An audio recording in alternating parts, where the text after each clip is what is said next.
Welcome to the Small Business Safari, where I help guide you to avoid those traps, pitfalls, and dangers that lurk when navigating the wild world of small business ownership. I'll share those gold nuggets of information and invite guests to help accelerate your ascent to that mountaintop of success. It's a jungle out there, and I want to help you traverse through the levels of owning your own business that can get you bogged down and distract you from hitting your own personal and professional goals. So strap in, adventure team, and let's take a ride through the safari and get you to the mountaintop.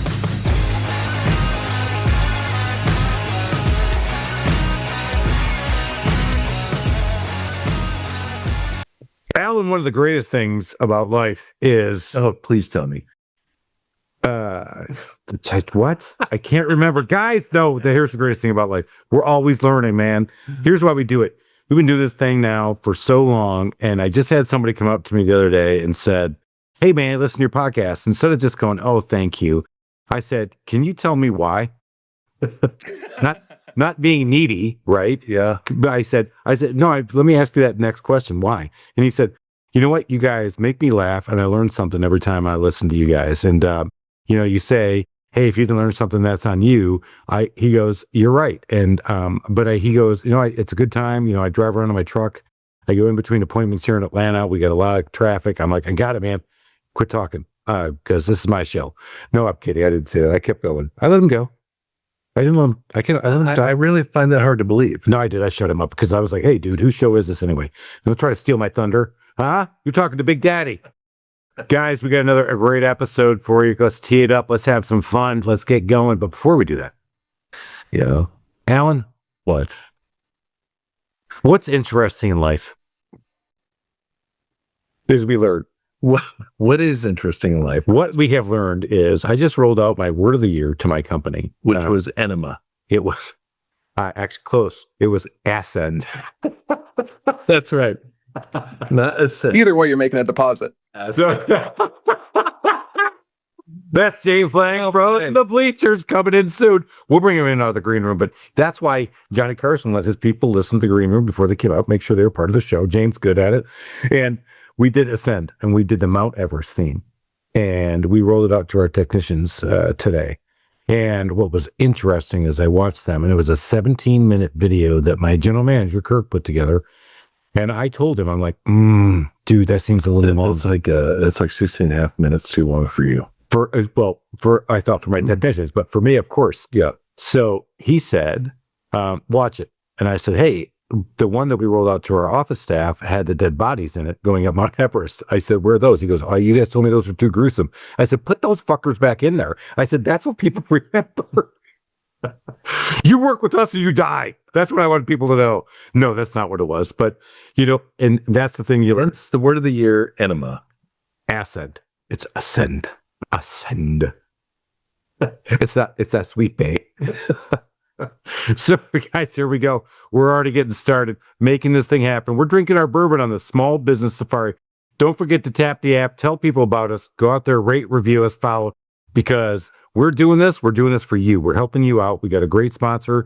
We're going to get a couple more sponsors coming soon. That helps us a ton. But you know what? We're doing this to help everybody, that give you all the information we didn't have when we started our own businesses. And today, we've got a great one. We got James Lang coming on. Over Lang Venture Partners. You know why I knew that? Because it was on his background. You like that. It did good. But you know what? Before we get on here, James, you got a really good story and Alan's over there going, dude, you always leave in the green room. James, before we get into this, you were going 100 miles an hour. And James, you will get to talk at some point. Hang on. Whose show is this? It's yours. Can you let James talk, please? All right. So it's James, you can sign language and we'll tell everybody what you're saying. You're going 100 miles an hour. Talk about the business you were in and what that 100 miles an hour felt like when you were in it, in the rush. Yeah, it's interesting. So you said we have to be on your show or else we die. The guy in the green room with a gun, he said that either be funny or die. So, there's some conflicting messages there, but I'm very happy to be here. And this is going to be fun. So, 1,000 miles to zero. Podcasting. We'll be true crime soon. James, you kill anybody that we should know about? Not that I would admit to on camera. Like, come on, man. You can tell theoretical stories, though. Like, for example, did you know there's a satellite that covers the entire world every 24 hours? It looks for 6 foot long by 2 foot long holes in freshly dug areas. So it identifies places for police departments to look. Are you serious? Yeah, serious. There you go. Chris is broken. You know what? I thought James was That was a record. Obviously, I read the wrong bio on James because I was like, where the hell did that come from? That's intense. Well, I'm just a That nerd. is I really just look into things, and maybe I have a few bodies buried in my 5 foot by 1 foot graves. But So we all learned something today. If you're going to bury somebody, don't do it in a 6 foot by 2 foot. yeah, Cut 'em up. exactly. Make it maybe 3 foot by 2 or foot. 6 by 6. Yeah, and preferably grow some like really rare plants, like a cacti. And Scottsdale is a great way to go because they can't dig those up. So Duly noted. Thank you, James. Dropping bombs. I am not going to say that's a gold nugget because AI will pick that up and put that as a gold nugget. You want to kill somebody, put it there. We're not doing that. So, Cindy, make sure we don't do that on that. James, I want to go back to that adrenaline rush of being in the med tech space that you were in, because I felt like I was in a similar role before I left corporate America. But I tell everybody how that was going. yeah, so there are some things I didn't tell you before the show that were kind of fun, and so I still have some surprises for you. So one is in that med tech space. So med tech is a broad term, right? It can mean a lot of things. Well, I like to say that I'm tangentially and maybe even directly in some cases responsible. No, we'll stick with indirectly. That's better. Responsible for about 100,000 men in America getting an erection without Viagra. So, people who used I don't know if Viagra, sildenafil, those types of things, there's an alternative, which is wave therapy, which is using what's called LASWT. So it's low intensity extracorporeal shock wave therapy. Basically sounds like you're zapping your wiener, but you're not. You're just using really powerful sound waves, energy waves to trigger in the soft tissue of your body angiogenesis, neurogenesis. So these things, like basically your body overcompensates. It acts like it had like a big trauma injury. Anyways, they use this in sports medicine all the time. So when guys like tear a muscle or have some sort of injury, they'll use shockwave therapy. They'll put in this device that has basically a really heavy impact internally, where it's creating this energy wave that travels down a tip through stainless steel, through the skin into your soft tissue, creates that micro trauma, and your body overcompensates and it heals faster. Turns out, if you do that below the belt for guys, it grows back that vascular network. So you're going to increase blood flow, which is what Viagra does anyways. All it's doing is temporarily expanding those vessels, allowing blood in. So it allows guys to basically get back to where they were in their teens. So that was our product. We did 30 million in 1 year. Pretty. Why didn't you do more? Experience. I mean, well, I got tired of being the guy that like people talk to and they're like, you have that creepy uncle in your family who comes up to you at the family, gathering, and it's like, hey, are you the guy? You got a sample? Can you just mail one to me? It's like, dude, I did not want to think about your sex life with Aunt Velma. I'm James, good. That is the worst. So seriously, do you have my mailing address? No. Yeah, I do actually. And I'm glad that we agreed to an exchange ahead of this podcast. So I can't wait to get my enema and ascend to a higher calling. But there you go. Yeah, we'll do an even trade. Really? So, all right. Obviously, wow, you talk about. I did not know that one was coming either. I know. 100 miles an hour, just rocking it. You're going, Yep. you're going. And you said you got the exit opportunity, it sounds like, and you took it. Were you actively looking for the exit opportunity, or did it present itself? No. So one of the challenges was in that moment where you're going 1,000 miles an hour, one of the reasons you're going 1,000 miles an hour is because in that company, as we kind of hockey sticked and we were building out, you had shareholders who were minor shareholders and maybe some relatively, like at the most 20% was what one person had in the company. This group of shareholders kind of packed up together and they decided that they wanted to do a hostile takeover. So I woke up one morning to an email from a group of shareholders saying to me as the chief operating officer, hey, you work for us now, give us the keys. And in that moment, you're like, okay, I've been managing all the bullshit drama in the boardroom and among the shareholders, keeping that from coming and trickling down into the team and causing morale issues. I've been doing that for a while. Now I'm dealing with something where either way, no matter which side of this group I pick, I'm going to end up in court dealing with a whole bunch of depositions and why'd you give them the keys or why'd you lock them out or whatever the case may be. So I said, you know what? I'm done. I'm got enough. I'm exiting the roller coaster. So it wasn't a planned exit by any means. It was this moment of like, I'm about to get screwed, and I've already been screwed so many times at this job with the difficulties of building a startup and all the things that come with it, that, I'm done. I'm ready to exit. I'm ready to get off the roller coaster. So yeah, I left very unexpectedly. And in that moment, you go from, the moment you wake up to the moment you go to bed, you're putting out fires. You're dealing with whatever drama, you're traveling to different conferences, you're doing different events, going overseas, dealing with manufacturers, all sorts of things. And then all of a sudden it's like, okay, I don't have anything on my calendar today. Suddenly all those meetings I had lined up for the next few weeks, I don't have to go. And Which is exhilarating for about 4 days. right. Yeah. And then you turn into an alcoholic and you no longer drink just in your basement. Yeah. Hey, thank you, James, for the call out. Small Business Safari. I got my bourbon in the air, boys. Go check us out on the YouTube. Thank you for the shout out. We're in our basement drinking beer. Meatloaf, Bob. See, we used to make fun of kids. Like I was really into Flight Sim at one point, and there were these people that were into that who were more nerdy than I was, and they get on, they just be like, I gotta get the plane back from the gate, or else you're gonna cause a gate delay or whatever. And so it's so weird. Like these kids would have these timetables. They try to like fly their plane on the computer, based on like when the real flight was happening in real life. And every once in a while you hear in the background like, "Mom, more Hot Pockets." So, yeah. Mom, Hot Pockets. Yep. Meatloaf. It's awesome. Yeah. Great reference. Absolutely. Love how you brought that in. All right. So you did, you said I exit, boom. Yeah. It's not a glorious for at least until you get your gaming out of your system. 4 days. Yeah, 4 days. Yeah. So now what? Yeah. So that's the weird thing is like you hit, it's like a light switch. Suddenly the lights are off, camera's off, you're doing your own thing. And obviously, you're going to start figuring out like, what's my next chapter? What am I going to do next? So I was in Scottsdale at the time, moved out to Denver to help a friend out, who is facing a foreclosure. And I was like, well, I don't have to be anywhere. I can easily move and help out a friend, but also get close to Denver Tech Center, DTC. Lots of opportunities there. So win-win. And after moving out here, I suddenly start having this really bad chest pain. And I thought, like, I'm having a heart attack. This is terrible. And it turns out that wasn't the thing. It turns out that when I was born prematurely at a naval base in Guam, they just didn't have the equipment, the tools, the things like surfactant that you need to help with lung development and kind of make up for that lost time in the womb. They didn't have that stuff there. And it was an 18-hour flight to Tripler.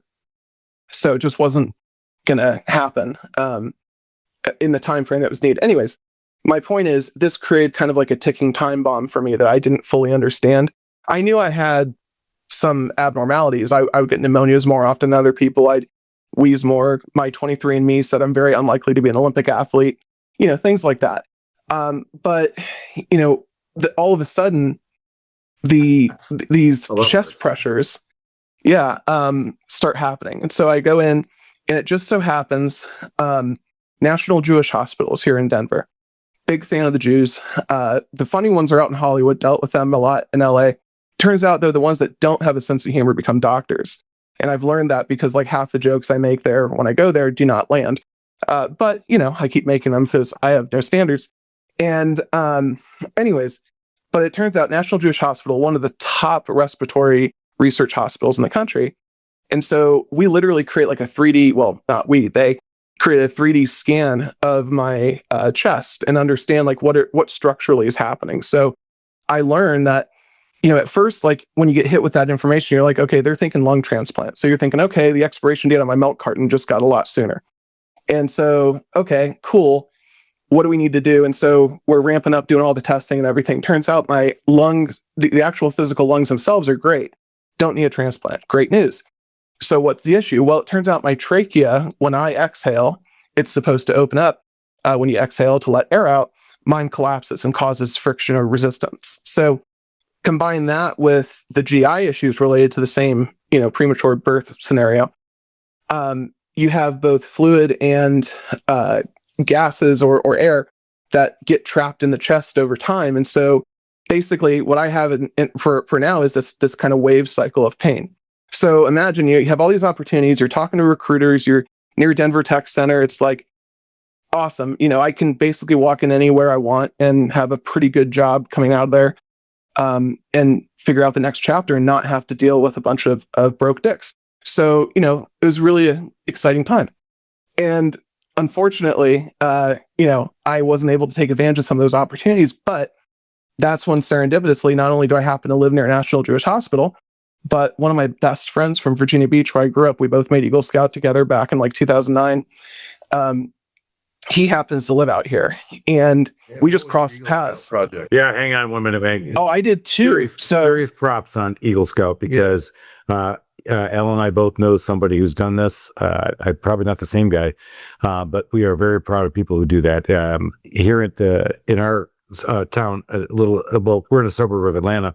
In fact, I think you gave an award to one of the Eagle Scouts. I probably did back when I used to be somebody. You were somebody. So what was your project? What was your project? Yeah, well, I did too. So I did one, and I didn't do the paperwork correctly. So I learned about bureaucracy at a young age, because it turns out that you have to get your Eagle Scout project approved by the council first. So we did this improvement project to a path near the church where our troop met, and put in a bench and stuff like that. But again, went to go like turn in my paperwork and say, hey, time for my Eagle Scout board review. And they suddenly go, you don't quite qualify because you didn't sign this paperwork and didn't file this in the timely manner and blah, blah, blah, blah, blah. So it's like, okay, great. Way to be an a-hole. I guess I'll go do more good in the community. So you know what? I think you just got your merit badge and how to work with the government. yeah, no, exactly. That's exactly what it was like. They were like, did you fill it out in triplicate? Do you file your TPS report? Anyways, that's an Office Space reference for anyone that didn't catch it. But I got that one. anyways, a big fan for me. Yes, love that show. And there's actually some relevance to what we'll talk about today. But the next project I did, there was an Indian reservation about an hour and a half away from where I lived. And that every year, one of the struggles that the people would have on the reservation is, they lived just far enough from civilization to where it wasn't worth the cost of gas to go work at the McDonald's that was closest to them.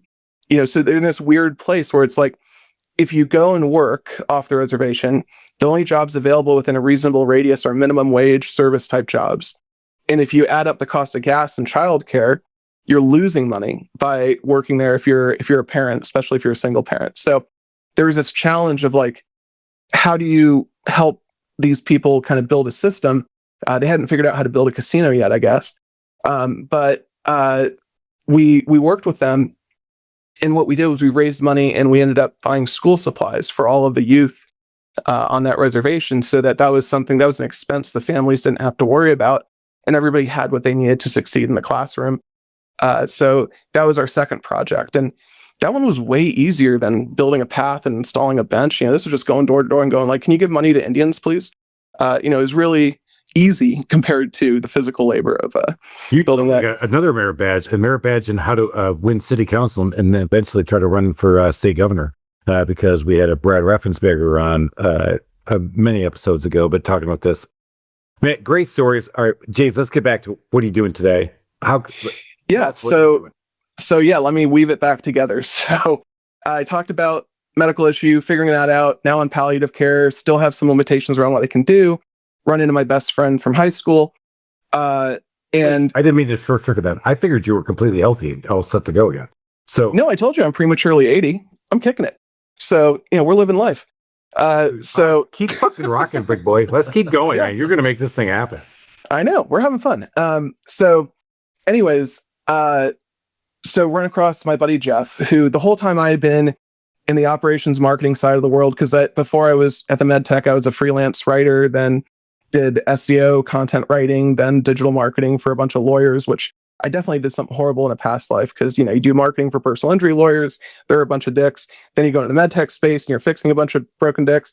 So it's just, you can't get away from it. But then got out here, and my buddy Jeff, the whole time I'd been on that saga, he had been in the AI and big data space. So he works with like a company called Clara Analytics, which what they do is they have all of the infrastructure for holding all the data for these insurance companies that process claims.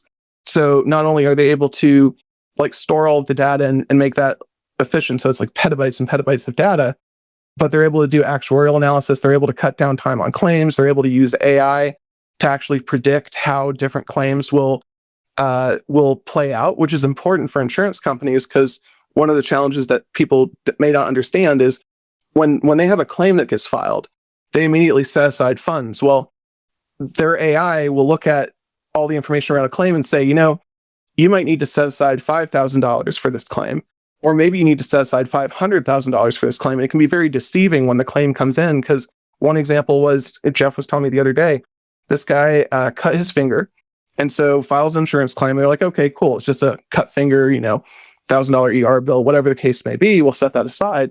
Well, it turns out that this was such a disfigurement that this guy wasn't going to be able to go back to his manual trades, his labor job.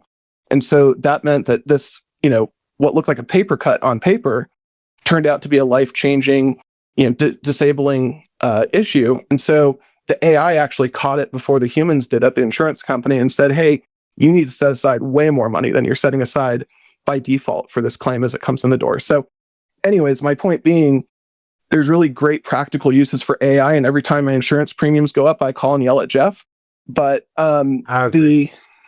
yeah, especially as a guy who has a lot of insurance, Alan. Did I mention a lot of insurance? You said the small paper cut. James, I have a remodeling and handyman company, and I have 30 employees. And when you say paper cut and little cut across the finger, yeah, I actually started to wince. I'm like, oh God, here we go. Yep. Doesn't know what I do. Oh boy, this could be ugly. I've been doing this for 18 years. For those who keep track, guys, if you're out there doing this, my mod's under 1. So that's a big thing. And we do a lot of training. We just had training again today while we're doing the pod in the morning, and we brought up safety yet again. And I ended with the mantra of training is this: don't do stupid shit. Or at least just don't get caught. Well, because when you do, every time I got myself hurt, I was either off my game, or I was in a hurry, or I tried to use a tool I wasn't supposed to, aka wrench for a nail, aka sawzall for a circular saw. I got a lot of AKAs, by the way. But yeah, so when you brought that up, you're right. I think in today's world, AI can help with a lot of that pre-prevention, if you will, and identification. Yeah, it reduces the amount of time and amount of ingenuity needed for the average person at the average corporate clone to catch something, or to understand the information or gather the information to make a more informed decision. So it was really kismet. Like Jeff and I grabbed drinks, we're catching up and we're comparing notes. And of course, my stories are more interesting. His mostly involve a bunch of silicon and data centers and whatnot. I know, exactly. Gosh, worst case scenario, they try to put a floppy disk in a USB drive, and like, that's a bad day. I don't know. But coffee cup and a CD player. Remember that one? Probably don't. The old days when the CD would come out and they talked about guys putting drinks in them as drink holders. You ever remember this back in the towers? So I used to work at Cox Cable in the retention department. That was another past life. Basically, I was the asshole that you talked to. Sorry if we're not allowed to curse, but you can bleep it out, I guess. But yeah, perfect, got it. We're good. So anyways, I was the guy that you would call and try to cancel your cable, and I was the guy that tried to talk you out of it and explain why canceling your cable was a really bad idea. So hugely popular in my community. But we had this one guy who called in. He goes, I want to cancel my service, and I'm like, okay, no problem. And we're trying to figure out like what's the issue. And one of the things we could do is we could upgrade your service. Like, you have the bundles with, back then it was phone, TV, internet. And, back then it was like, okay, well, you have an internet plan that's like really slow. It's our lowest end one. If you keep your TV service, I'll help you save a little bit of money on your bundle, but I can also increase your speeds for you. And he goes, well, but then how would I get my bathroom break? What? And he explains that he said, well, you have to understand, I'm a retiree and I have a very structured day. And so when I wake up in the morning, I make my coffee, I open the CD drive, I put my cup of coffee on the CD or the coffee holder, and then I go to the bathroom. And by the time I'm back, my internet's up and running, my computer's up and running, everything's good to go. I have everything timed perfectly. My life is orchestrated. If you speed up my internet, it's going to move faster, and I'm going to have to like cut my bathroom break in half.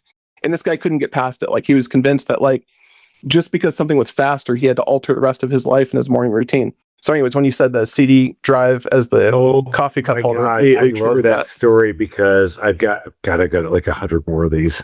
Yep. You're like, did I mention that I got into a B2C business and I had no idea about working with the general public? I had no idea. Oh, God. And how'd that go? 18 years later, I'm still just baffled. I got even more baffled yesterday on another one. And it's just, you're looking at people, you're like, I can't help you. You are unhelp. You're, you know what? Where's that 6'2" looking for the place where people go down? I'm starting to build a grave. I mean, this chick was crazy, bro. I'm telling you. She was off the rails. You're like, nope, this is not going to work, man. And you can't help people like that. But you talk about the James. Let's get back to you and Overland Venture Partners. I love this. No, you're bringing back all sorts of memories because I also worked at Best Buy at one point. I think everybody should have to work in retail for a certain period of their life just to understand what it means to have to deal with the general public and be captive to whoever walks through that door.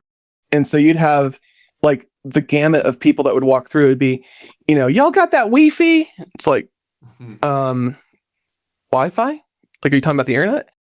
Yeah, the Wi-Fi. And it's like, okay, well, yeah, let me walk over and let me show you how the Netgear works. And the Kisco is a great router. And, we'd have all sorts of fun with them. But you can't help it. You have to work with who's coming through the door and you have to figure out how to solve their problem.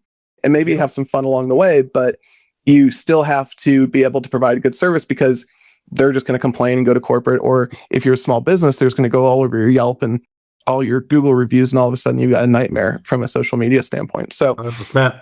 Yeah, it's really a captive audience. Yeah.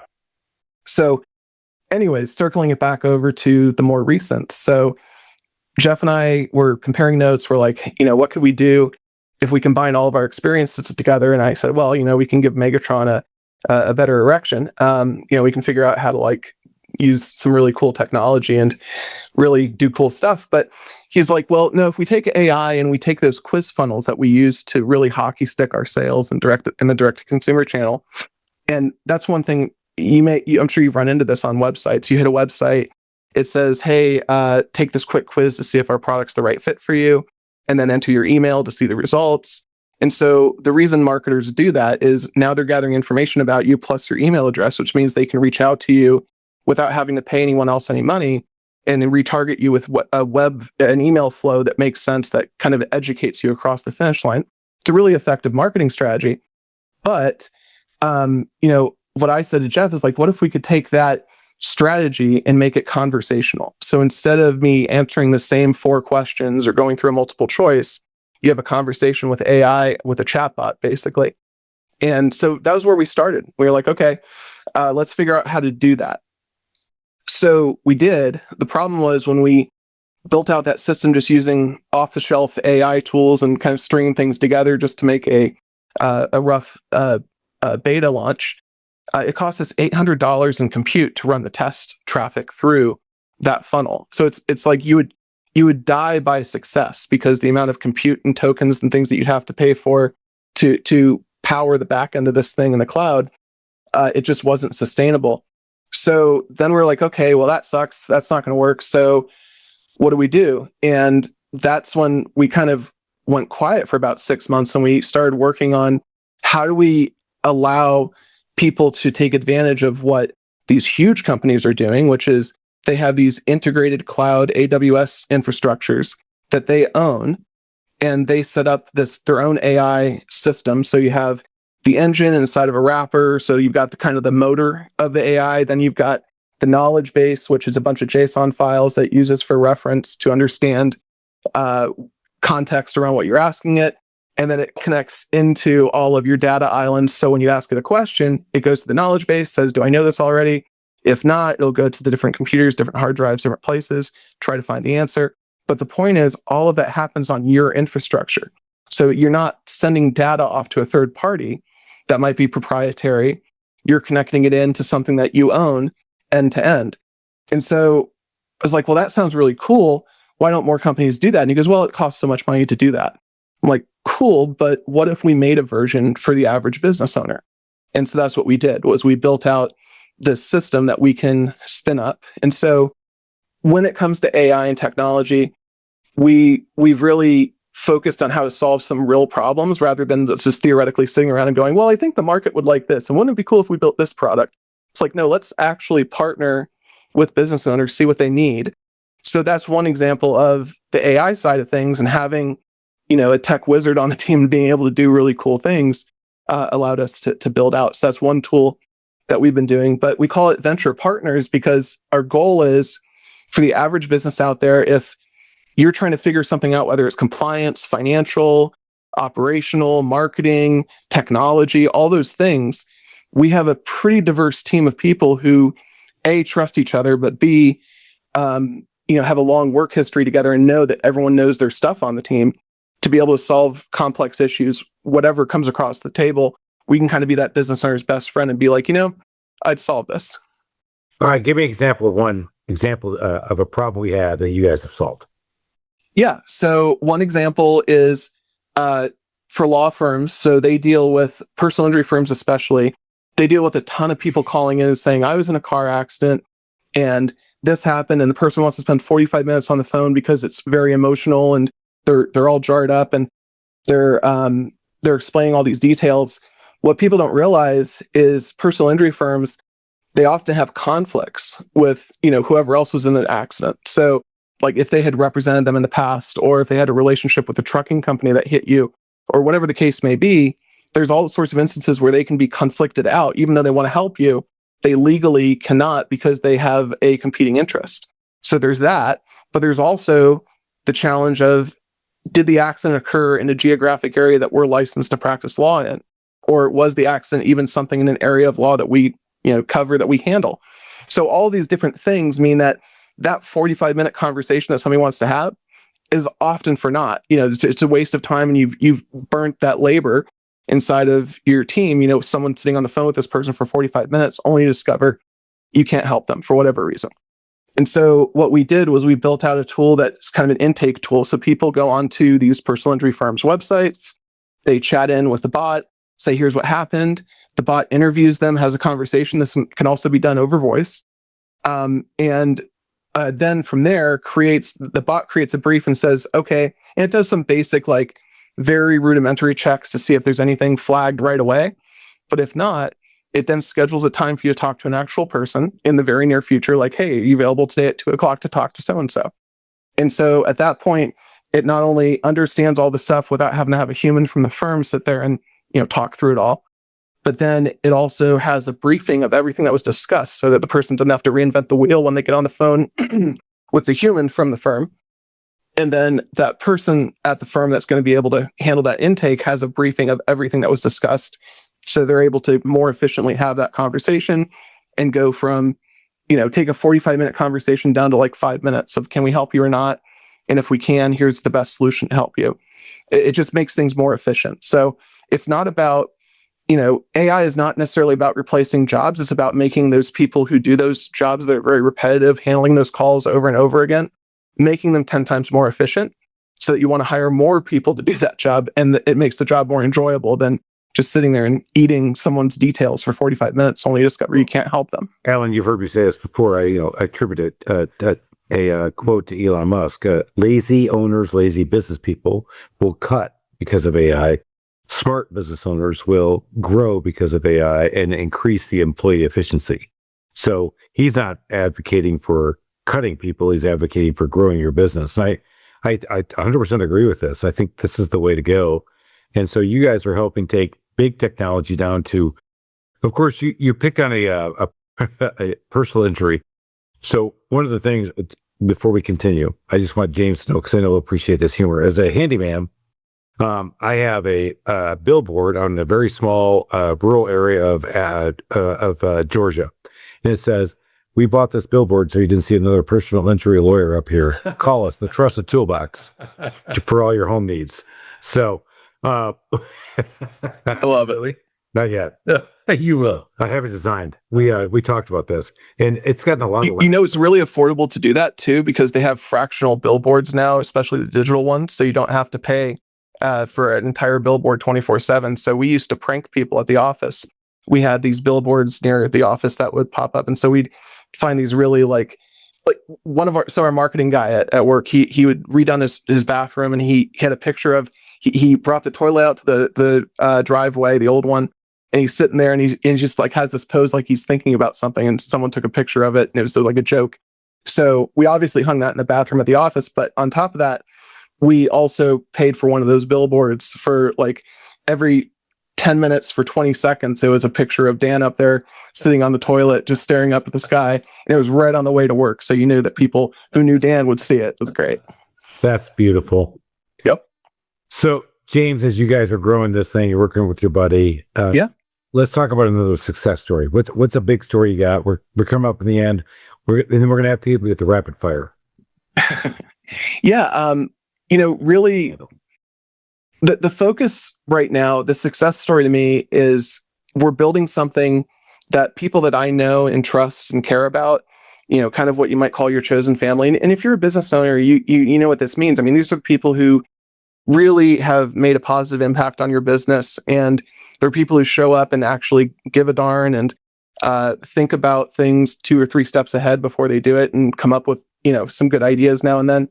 I've worked with such amazing people, and you can't succeed in business without a team around you. So my goal with Overlang and kind of the success story that we're building is I'm bringing all these people along for the ride that are really solid people who will not have to worry about like, hey, do I have a job? Do I have the ability to, not be replaced by AI because we have an AI component to what we do? Or do I have the ability to offer my expertise and get out from all the layers that might be between you and that next consulting gig?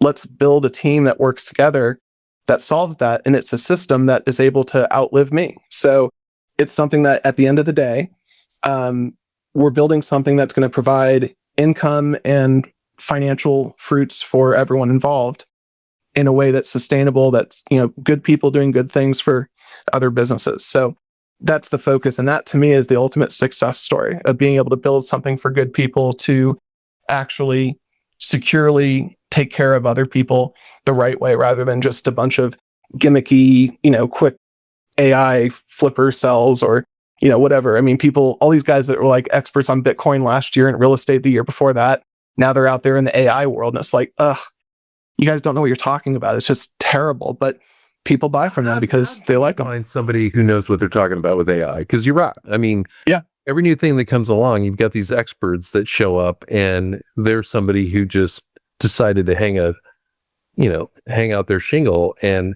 how do you sort the wheat from the chaff? Yeah, it's actually easier than you might think. And what I like to do is I like to sit down with people and have a conversation. And do you have the heart of a teacher? And do you actually understand the internal workings of what you're building? So if someone's coming to me and says, hey, I have this AI solution for you, it's perfect for your business, and what they're doing is just focusing on benefit, but they're not really able to talk about the underlying tech and how it happens, or they're not able to explain, hey, this is where you might not want to use this technology because it doesn't really fit your use case or your team or how your organization operates.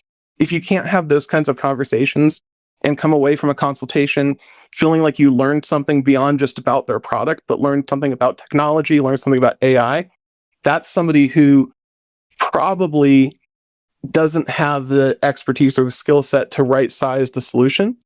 And on top of that, if they can't point to a team that they directly work with, if all they're doing is reselling some company's software or some company's technology, they're not going to have a direct relationship with the people on that team. They're not going to be able to get you on the team on a call with the actual solution engineers and be able to have that in-depth conversation. So just avoid those people. Like, they might be fun to hang out with and have a bourbon with, but they're not people who should be making really important decisions for your business from a technology standpoint.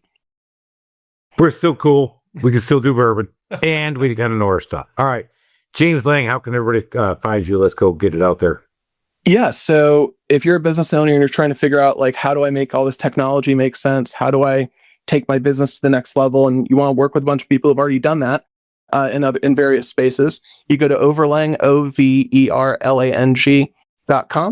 That's the easiest way. And then the other option is just look me up on LinkedIn, James Lang, Lang. Get a lot of connections there, and I try to respond to every message. I get lots of messages, but I do eventually respond to all of them. Guys, I'm hooked up with them too. I have not actually going to try to go back and forth with you on LinkedIn, but I'm sure you will because you can tell you're a great guy. Everybody, overlang.com. Go check them out on LinkedIn. But James, we got to hit you with the final 4 questions. You ready? Okay, let's see. All right. Here we go. What's a book you would recommend to all of our audience? The Small Business Team. We're the adventure team. We're trying to make it up that mountain. Get to the top mountaintop. Do what you did. Get the big exit. Here we go. What's a book you would recommend? So I would start with, there's 2. The AI-Driven Leader by Jeff Woods is a great book that teaches you how to use AI as a thought partner and utilize it in a way that reduces the amount of time you spend gathering information, brainstorming ideas, thinking about how to systemize things without giving away your agency and your independent thought, because you have to treat AI like a thought partner. It cannot replace you. It cannot make decisions for you. You have to be the one in control, because AI is just a butt-kissing employee. It'll do whatever you want. It'll do whatever it thinks is going to make you happy. And that's not what you need in critical infrastructure. But if you use it the right way, you can gain new perspective. And anyways, that's a great book to just get up to speed on AI. The other one, Napoleon Hill. You wanted something else, right? You wanted something. AI as a butt-kissing employee could be the great title for this. Oh, there we go. Skip it. It is. Butt-kissing employee. All right. What's your other book? Yeah, so anything by Chris Voss. So he has a great book. I think it's called Never Split the Difference. But phenomenal guy. Yeah. So highly recommend. All right. Number 2 question. What's the favorite feature of your own home? Of my own home? The books. It would probably be the fact that, I can lock the door and, leave the world behind and not have a bunch of people run through it. I'm simple. I just want to be left alone. I want to be left alone. Yeah.